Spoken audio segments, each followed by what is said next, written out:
He served in the Second World War with great honour, Jock. And he actually, when he was discharged, he went to Carlisle and worked as a dyer in Carlisle. And then he got a job back in Gibson on Gears at Selkirk. And we knew him well. And unfortunately, he'd only been back a couple of months and he died. And his son Rob carried on the tradition of Selkirk for his family. And it's a great honour that we've now found this medal. And it's to have it in Selkirk Rugby Club, it's great.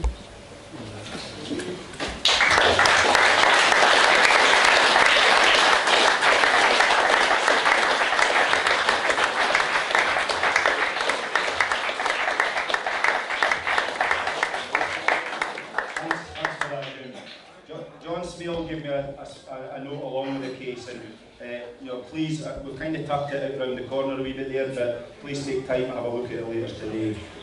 John Smale giving this note, it says, when things like this come up, it's a reminder of the terrible times that their generation lived through.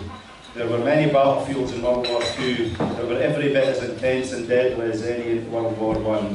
A good deal of the fighting around Antwerp, in which the KOSB were involved, fell into that category. Jock Beattie was a fine forward playing for the Celtic team that lifted the club's very first Border League title in 1935, and he was in the side that repeated that feat in 1938. He captained the first 15 in 1939-40 and was secretary of the club from 1951-55. His record of service in the Second World War is undoubtedly worth commemorating. David Deacon from the ex-soldiers has done a bit of research on this as well, and I'd like to ask David to say a few words about the citation that accompanied this award.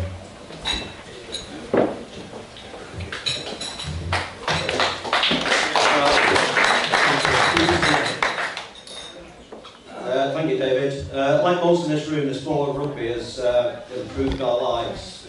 Some had a couple of good seasons, playing at a decent level. Get the noise down at the bar. Even I had a couple of good seasons whilst in the military, autumn, winter, 85-86, but to be fair, they was a couple of good seasons. I'd just like to take this opportunity, a couple of minutes to talk about the military cross and to read you Jock Beattie's citation. And thanks to KOSB Association for getting into me in a really prompt manner. The military cross was first established by King George V on the 28th of December 1914. The King stated, "We are desirous of signifying our appreciation of such services by a mark of our royal favour. We do by these presents for our heirs and successors institute and create a cross to be awarded to officers whose distinguished and meritorious service have been brought to our notice."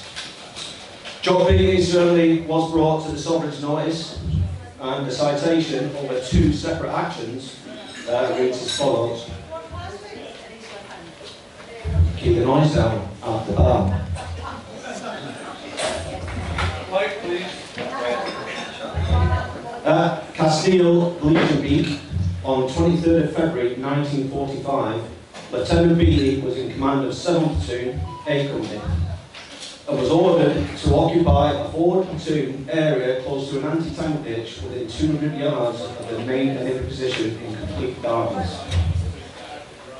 He succeeded in doing this, but at daylight found that his position was completely dominated by the enemy and was soon subjected to very intense enemy fire of all kinds. Throughout that day, he was completely cut off from his company headquarters, and when night came, he conducted a patrol to the anti-tank ditch on his own initiative and gained information which is to be of great importance to the bridging operation. An attack plan to relieve his position did not go through, and for a further 24 hours, Lieutenant Beattie held his position against all enemy efforts by all efforts by the enemy to dislodge him. Throughout the day, he visited his secondary position with complete disregard for personal safety, and is largely due to his unfailing spirit and devotion to duty. The position held out until finally relieved. This officer's fine qualities of leadership were again outstanding during the approach to and the capture of Brenham.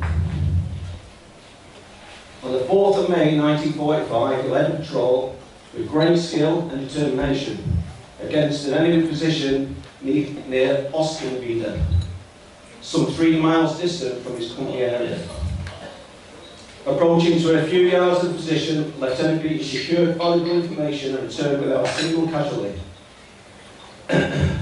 Throughout the campaign, this officer's cheerful leadership, cool courage, and complete disregard for personal safety have been an inspiration to all under his command. And that's where the citation ends. I've taken a few words out of that citation, mainly initiative, spirit, devotion, leadership, outstanding, skill, determination, courage, and inspiration. All of these, I'm sure, Jock Beattie have built and demonstrated on the rugby field with his teammates, and clearly transferred those to the battlefield with the men under his command. Through Jock Beattie's example, let's hope he, in a small way, influences Selkirk's future rugby talent. Lest we forget. Thank you.